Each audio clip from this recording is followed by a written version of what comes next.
Welcome back to Clash of Cultures as we continue our college football preview. This video is going to be Notre Dame. But before we get into football, I just want to again thank everybody who's watching this video. Please hit the like button. Please subscribe. We appreciate all the love that we've gotten, especially with this series. It has been tremendous and we truly appreciate it. So, Steven, what's your thoughts on Notre Dame, the Fighting Irish? Okay, so when it comes to Notre Dame, I don't know about you, but I mean, we kind of alluded to this before in a few videos ago. There's just those certain teams that are kind of the picture of college football when you think of college football. Yeah. And I think Notre Dame is, the definition of that. I think when Notre Dame is up and they are competing for the glory, if you want to say, it makes college football that much more better. I agree. When you're looking at just the history of the program, and the last 10 seasons, they've kind of been the laughing stock to a sense. They've always been kind of labeled overrated. They get to the playoffs, get blown out by Clemson multiple times. So, I mean, I think this And year, Alabama. They've lost and Alabama. So I think this year is going to be the first year where, I mean, they obviously beat Clemson last year.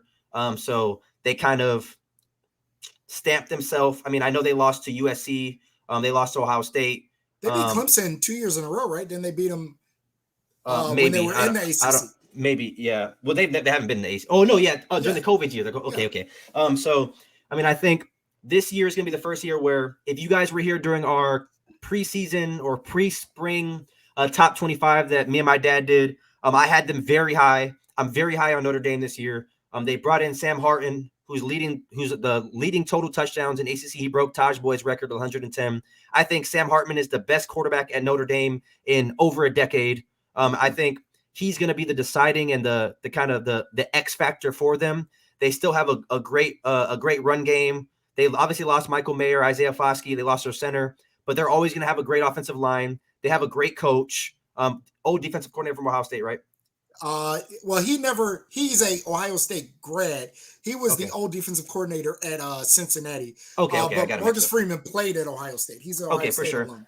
Yeah. So I mean, they got Jordan Patello. He's a outside edge rusher out of St. Louis, Hawaii. So he went to the same school as he played with Tua in high school. He's a hell of a ball player. I think he was a number one recruit coming out of Hawaii that year. I expect him to kind of pick up the slack of the departure of Isaiah Foskey.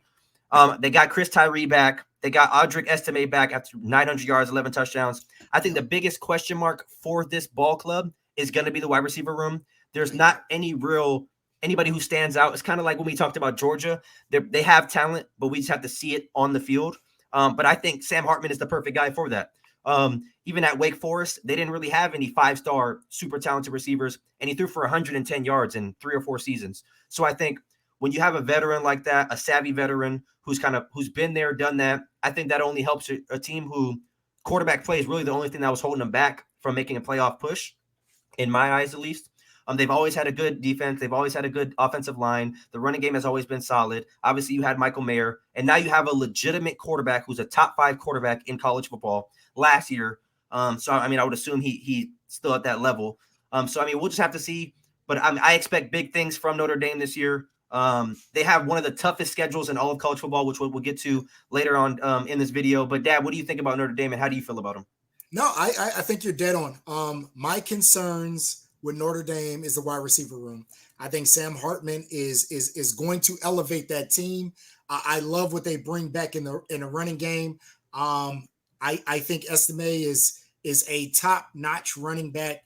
You mix him with Sam Hartman, who gives you the threat of the pass, but it's a matter of who I don't know necessarily who wide receiver number 1 is for them.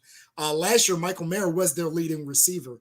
And so really what they're bringing back in the receiver room is Jaden Thomas, who was a little bit over 300 yards last year. So not much returning in that receiving room. And it's not like they brought in a high-profile transfer guy. Do I think somebody's going to step up? Yes. Do I think especially with Hartman there, that they're going to have receivers play and produce much better, especially with Michael Mayer gone? Yes, it's just a matter of who. Who is going to be that guy? Who's going to be wide receiver number 1? Because I think that is all that this team is really missing.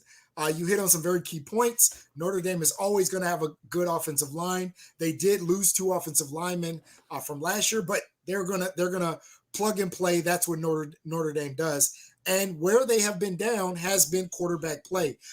Sam Hartman scares me, especially as a Ohio State fan with Notre Dame on the schedule, because I think he is a guy who can elevate a team to a win, especially in a league where there's not college football right now doesn't have a bunch of returning great quarterbacks. Now we know about Caleb Williams and but there we can't go super deep and name great returning quarterbacks. And Sam Hartman to me is probably top 3 or 4 on that list. Then you put him behind the power structure that Notre Dame has. Remember, he did this at Wake Forest. Wake Forest is not a traditional power. They're not a traditional skill position power or offensive line power. You put him behind a great offensive line at Notre Dame. You put him behind Notre Dame, who's been known to get 4 and 5 star guys, even if, like I said, they haven't produced yet. These guys are talented. You put him with that skill set, and this guy may blow up. I suspect, and we talked about this in our last video, I suspect that Sam Hartman is going to have a better season than he had in any season in Wake Forest. I suspect that Sam Hartman is going to be able to keep them, Notre Dame, in some games that maybe they shouldn't have been in based on talent. I believe Sam Hartman is about to blow up, and he's going to take a couple of these receivers with him. Now, again, as we kind of talk about the schedule, I'll talk about what I think in terms of their record. But I think if Sam Hartman wasn't there, I would have predicted this to be a really down year for Notre Dame. I think he changes that whole trajectory. I agree. And I know you talked a little bit about losing offensive linemen. They do have both offensive tackles are supposed to be really good. Joe Alt, nasty. Yeah, Joe Alt, he should be a first-round pick. You got Blake Fisher, who's a freshman last year, who's not too far behind him. He'll probably be a first-round pick in a year or two. So I do think they still have one of the better offensive lines in the country. They bring back Benjamin Morrison, who's coming back for his sophomore year. He had 6 picks last year as a true freshman, so he's a really good corner. So just to kind of get into the schedule, and I'll talk a little bit about it first, but I believe that Notre Dame has the toughest schedule in all of college football. The reason being, you have legitimately 3 teams on their schedule who, in a lot of people's eyes, are the favorite to win their conference. So you have Ohio State, who, again, they have Michigan, but it is not crazy to say Ohio State will win the Big Ten. It's not a crazy thing to say. It's not crazy to think USC is going to win the Pac-12, and it's not crazy to think Clemson is going to win the ACC. So you're playing arguably 3 of the top-level teams in 3 of the Power 5 conferences. Not to mention that you're still playing NC State, who's a respectable team. You're still playing Louisville, who's respectable, Pitt, Wake Forest, and Stanford. So, I think when you look at just the strength of schedule they have, all of those 3 teams that we named, Ohio State, USC, and Clemson, they're probably all going to start off in the top 10, especially Ohio State and USC. Clemson may be right outside the top 10, but they're going to be a top 10 type team. So let's just say hypothetically they go 2-1 in those games and finish the season 11-1. They would have a valid argument to get into the playoffs, even without going to a conference title game. Yeah, the hard part is the conference championship, right? But I think, if you say from Ohio State, USC, and Clemson, if you say they win 2 of those 3, I think Notre Dame is in the playoffs. And also, so I don't really have a stand-up, straight-up prediction for them record-wise. I have a floor and a ceiling for them. Okay. So I would say that Notre Dame's ceiling this year is 11-1. 2-1 in those games. I don't think they can go 12-0. I don't anticipate them winning all 3 of those games. Right. So I would say that their ceiling is 11-1, still with a chance of getting in the playoffs. I would expect them to be right around the 5-8 mark.